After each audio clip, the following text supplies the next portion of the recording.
Chers compatriotes, dans un moment aussi critique pour notre pays, Vital Kamerhe a posé un geste fort. En présentant ses excuses aux députés à l'origine de la pétition et à l'Assemblée nationale, il a montré qu'il était prêt à dépasser les différends et à tendre la main pour préserver le trésor de notre unité et de notre force. Ce significatif genre de démarche, salué ici et ailleurs, témoigne d'une maturité politique.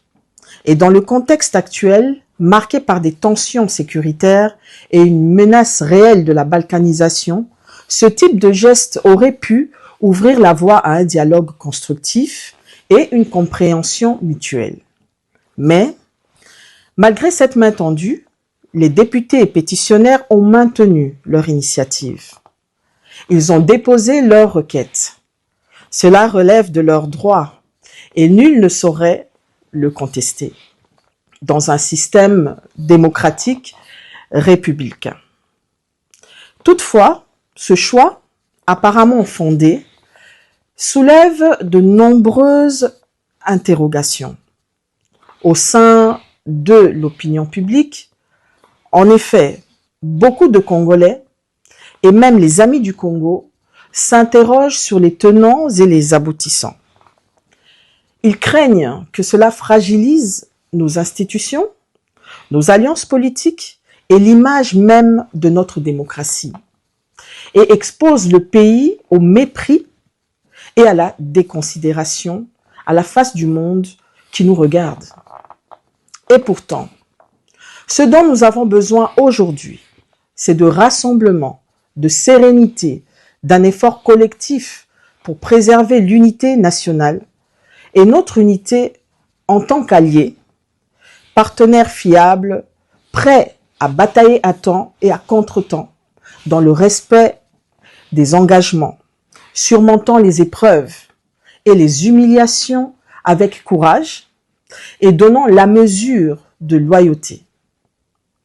Face aux défis que nous rencontrons, notamment à l'Est, il est légitime de se demander si c'est vraiment le moment de changer la présidence de l'Assemblée nationale. La stabilité institutionnelle devrait être notre priorité. Monsieur Vital Kamerhe, malgré ses réserves, sur certains débats sensibles, a toujours été un homme de dialogue et de compromis, de fair-play politique et d'ouverture, franc-parler et sans faux semblant pour ce qui est de la sortie de la crise politique que nous connaissons. Et ce n'est pas seulement une posture personnelle.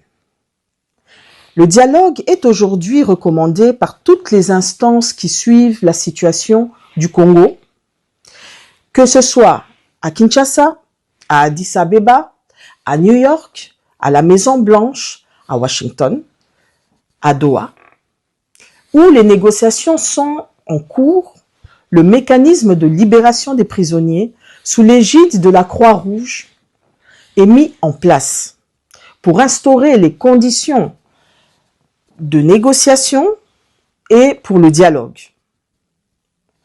Partout dans les textes, dans la résolution du Conseil de sécurité des Nations Unies et dans les déclarations de principe, on recommande les négociations et le dialogue pour la paix. Vital Kamerhe, à la tête d'une institution majeure qui requiert sagesse politique et dont le fief politique est directement touché par les violences inouïes et l'occupation, ne peut s'inscrire que dans cette logique de responsabilité. Il sait que la voie du consensus national est celle qui évite l'effusion de sang. Au-delà des considérations d'ordre personnel, cette situation inquiète. Beaucoup de Congolais, souvent silencieux mais attentifs, y perçoivent une forme d'injustice. Ils craignent que les intérêts personnels prennent le dessus sur l'intérêt général. Certains parlent même d'un risque de fracture entre l'Est et l'Ouest. Et ça, ce n'est pas de bon augure pour notre cohésion nationale. Déjà entamée Alors oui, dans ce climat, on a du mal à comprendre ce qui justifie une telle remise en question de Vital Kamerhe. Sa loyauté, son engagement et la confiance qu'il a su inspirer à Félix Tshisekedi, surtout à un moment où ce dernier avait besoin d'un allié stratégique, font de lui une présence politique de premier plan qui mérite considération au regard de son apport. Le reconnaître, c'est préserver l'équilibre, encourager la cohésion et rappeler que tout grand projet réussi repose sur l'effort et la dignité de chacun de ses bâtisseurs. Et dans ce moment de tension intense, il revient au chef de l'État, garant de notre unité nationale et autorité morale de l'union sacrée, de jouer pleinement son rôle d'arbitre. Il a toujours démontré son influence, notamment très récemment encore, lors du conclave de l'union sacrée. C'est à lui de trancher, avec discernement, avec sagesse, en tenant compte de l'intérêt supérieur de la nation, de l'avenir politique de l'Alliance, des enjeux de demain et surtout des leçons à tirer sur l'histoire de partenariats politiques pour les échéances qui se profilent à l'horizon, qui échappent à toute certitude, à tout calcul et à toute prédiction politique. Et une décision précipitée, brutale, dans un contexte aussi sensible, pourrait entraîner des conséquences profondes et durables. Le président de la République a le pouvoir de rétablir la confiance, d'apaiser les esprits, de remettre tout le monde dans les bonnes dispositions d'esprit et sur le chemin de l'unité et de la stabilité. Et pour conclure, je vous laisse avec ce proverbe africain qui dit, je cite, « Quand les racines sont profondes, il n'y a pas lieu de craindre le vent. » Ce proverbe nous rappelle que notre force en tant que peuple et en tant que plateforme politique doit venir de notre unité, de nos valeurs et de nos joies dans la réussite commune et dans les peines à partager au moment des épreuves. Je me souviens par ailleurs de cette parole pleine de sagesse d'un ancien de chez nous.